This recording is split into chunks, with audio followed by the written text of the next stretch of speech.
Hello again. This is part 2 of the School of Unlearning. It takes a lifetime, I think, a lifetime of practice to unlearn things, to shed things, to let go of things. All of the time in our lives we're continually reinforcing the things that we've learnt, and perhaps we're even learning new patterns, new ways of being. So, is it really possible to unlearn everything? Well, I think we just have to think of it as an ongoing process, work in progress. We don't unlearn everything just like that, just in one meditation session, do we? That would be ridiculous. If you've ever done counselling, you know that you don't unlearn or change or shed all the things that hold you back. You don't do it in one go. It's probably a lifetime's work, and that's okay. What better thing to do with your life than work on the things that are important, that need working on, even if that means unlearning or unravelling. Maybe even in a sense you could say that, well, the whole thing of learning and unlearning are concepts. So is it possible to let go or unlearn concepts?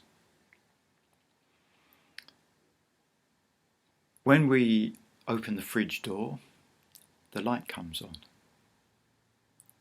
so that we can see what's in the fridge. But when we close the fridge door, the light goes out. Or at least that's what we assume happens. We think that happens. We have some conceptual idea that because of the way it's switched, that the door, when it closes, turns the switch off and the light goes out. But we don't know for sure that that light is gone out. And if we open the door again to check, well, of course the light comes on again, so we still don't know in our actual experience if the light has gone out when we've closed the fridge door.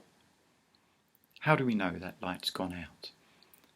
There's a kind of concept, isn't there, about things, the way things are, and there are assumptions. And okay, we've got scientific knowledge which tells us that yes, that fridge light will go out when you close the door. Okay, fine. But there are other things, like for example, we may, if we've read lots of things about Buddhism or heard lots of things about Buddhism, we no doubt have some kind of concept of enlightenment, for example, or awakening. Maybe that concept of enlightenment, that idea of enlightenment, seems like something very remote because we don't know it in our direct experience, at least not yet. Maybe we have some glimpses of enlightenment. I'm sure we all do. I think we all do. That's why we connect with it. That's why we want to go there, towards awakening. But how do we know for sure that there is such a thing as enlightenment? Well, we don't know it in our direct experience. We are told by the Buddhist teachers that it's possible to become enlightened or awakened, so we strive towards that. But at some point during our practice, we start to change our concepts, our ideas of what enlightenment or awakening might be. I can't tell you in words what enlightenment or awakening might be. It's something that we gradually approach through our practice. We approach it not so much by learning more about it, but by unlearning what we have assumed it might be like.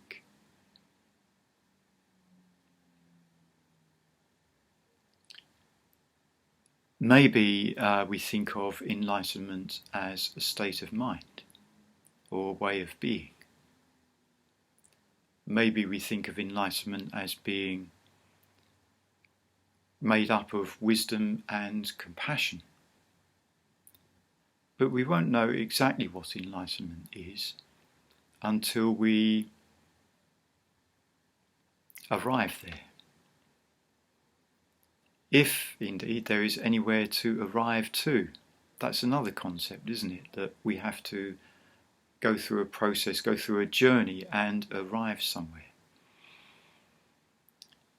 But maybe the goal, if we can call enlightenment a goal, maybe the goal actually is the path. It's the practice, it's the doing. And maybe the doing is actually the undoing or the unlearning. Rather than accumulating more, perhaps we're moving into a condition of accumulating less. Simplicity, contentment. Are those things about gaining, or are they about shedding, letting go? We can't really collect stillness, simplicity and contentment. We can let go into them. That's what we do. So concepts, ideas are things which we probably get much too involved with. Maybe this comes from our Western conditioning, our cultural conditioning, that we have to cram ourselves with information. Our present society is information mad, isn't it? We have information technology, or IT, which is all about accumulating vast amounts of data, most of which are not going to benefit us at all in living our lives in a decently human way. In fact, I think really things are moving much more towards an inhuman way of being rather than a human way of being. Everything is becoming disconnected. But we have all these conceptual ideas about things. How and when are we going to let go of our concepts so that we start to understand how things are in direct experience as opposed to in theory? Well, that's the nature of our practice, isn't it? I don't think I can really tell you how to do that. I spent just over 30 years as a piano teacher, and I taught people lots of techniques about playing the piano, taught them lots of ideas about interpreting music, playing music. But I came to the conclusion after a while that I couldn't really teach people how to play the piano. That doesn't mean that I wasn't any good as a teacher. What I'm getting at is that there are many things which we can only really teach ourselves, we can only learn ourselves through our own practice. So as a piano teacher, I was pointing the way for many people, a bit like the Buddha being a finger pointing at the moon. The Buddha cannot give us direct experience. We find direct experience by giving ourselves to our practice, by letting go into our practice, by undoing all the knots, by unlearning how we are, unlearning how we've been, and relaxing into our practice. Another piano playing analogy which I find very interesting is teaching and playing jazz, which I've done a lot of. And sometimes people think that playing jazz is just a question of doing your own thing, and you've just got to have the confidence to do that. But actually, almost all jazz musicians that I know or have heard of have spent many, many hours, years even, learning techniques, learning how to play their instrument, learning the forms and structures of jazz, and eventually at some point you have to know those things well enough that they are part of you, and then you let go of doing them and you are being them. That's when you are really playing, when you are being the music as opposed to doing the music. And that is the same with meditation. For example, Bodhivajra practice.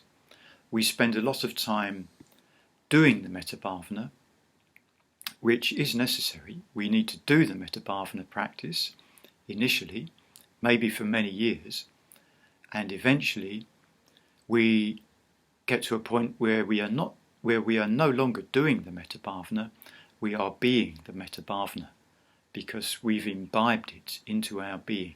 It's become part of our direct experience. So we've unlearnt many of our attitudes towards ourself, towards our friend, neutral person, difficult person, all beings, the world at large. We unlearn our attitudes, our fixed ways of relating to people, and we come into a state of being metta rather than doing metta. In the same way, eventually, if we stay on the path, we become awakening rather than doing awakening.